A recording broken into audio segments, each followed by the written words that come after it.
Assalamualaikum warahmatullahi wabarakatuh. Semangat pagi anak-anakku semuanya. Kelas 9 MTS Negeri 4 Demak beserta keluarganya yang senantiasa dirahmati oleh Allah Subhanahu wa taala. Kalian sehat, baik, kabar baik dan sehat semuanya ya.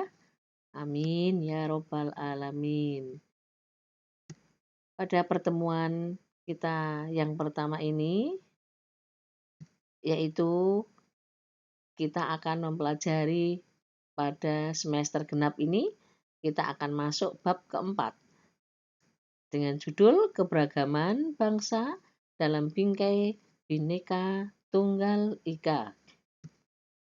Pada materi bab 4 ini, kompetensi dasar yang akan kita pelajari adalah yang pertama, menganalisis prinsip persatuan dan kesatuan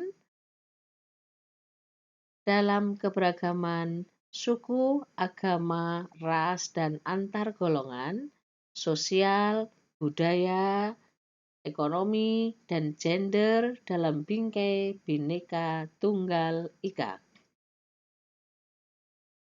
Yang kedua adalah mendemonstrasikan hasil analisis prinsip persatuan dalam keberagaman suku, agama, ras, antar golongan, sara, dan dalam Bingkai Bhinneka Tunggal Ika.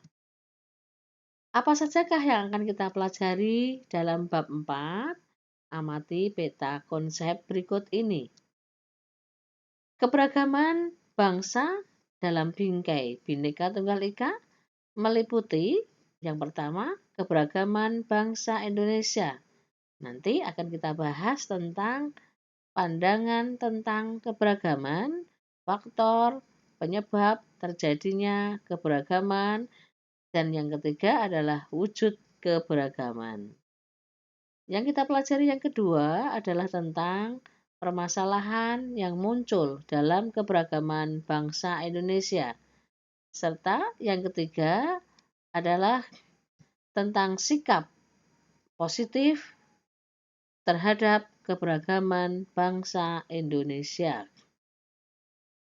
Pada pertemuan yang pertama ini, kita akan pelajari dua hal dulu.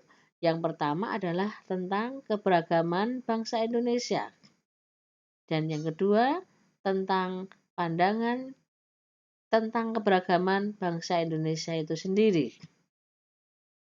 Pada awal materi, nanti setelah PPT kalian lihat ada ada satu video yaitu tentang keberagaman Indonesia. Silahkan kalian mengamati dan mencatat bila perlu dicatat di dalam buku catatan kalian sehingga biar kalian tahu bagaimanakah keberagaman di Indonesia. Keberagaman bangsa Indonesia adalah di mana bangsa Indonesia sebagai negara kepulauan atau lebih dikenal dengan istilah archipelago state terluas di dunia beribu-ribu pulau terbentang dari Sabang sampai Merauke. Yang kedua, secara geografis, negara Indonesia terdiri atas gugusan pulau-pulau yang terletak pada posisi silang, yaitu di antara dua benua dan dua samudra, yaitu benua Asia dan benua Australia, serta adanya dua samudra, yaitu Samudra Hindia dan Samudra Pasifik. Letak Indonesia pada posisi silang ini merupakan letak yang begitu strategis untuk lalu lintas perdagangan serta hubungan internasional. Bangsa Indonesia adalah bangsa yang majemuk, bernegara, beragam, dan keberagaman itu sendiri bangsa Indonesia memiliki keunikan tersendiri dibandingkan dengan bangsa lain. Indonesia mempunyai potret kebudayaan yang lengkap dan bervariasi karena tingkat keanekaragaman budaya atau tingkat heterogenitasnya yang sangat tinggi. Bagaimanakah pandangan tentang keberagaman bangsa Indonesia? Keberagaman bangsa Indonesia dapat dipahami melalui dua sudut pandang. Yang pertama, sudut pandang secara horizontal, yaitu pemahaman keberagaman berdasarkan fakta adanya satuan-satuan sosial yang dicirikan oleh perbedaan suku bangsa, ras, agama, adat istiadat, dan unsur-unsur kedaerahan lainnya. Sudut pandang horizontal ini bersifat menyamakan atau tidak memandang perbedaan sebagai sesuatu yang memiliki tingkatan tinggi atau rendah serta baik atau buruk. Sebagai contoh, adanya suku bangsa Jawa, Sunda, Batak, dan sebagainya merupakan sudut pandang keberagaman secara horizontal.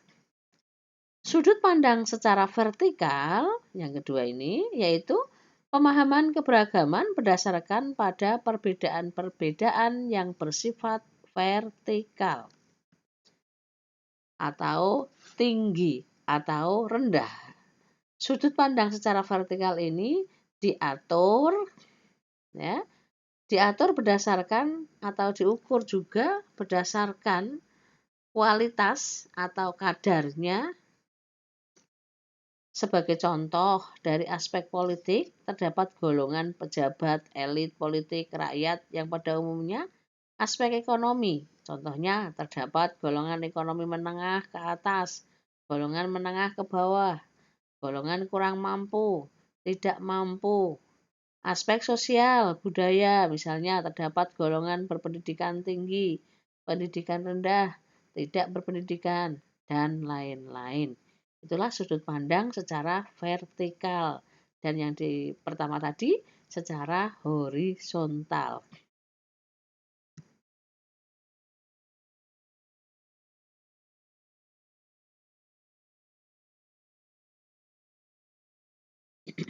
Berikutnya adalah latihan soal. Jawablah pertanyaan berikut.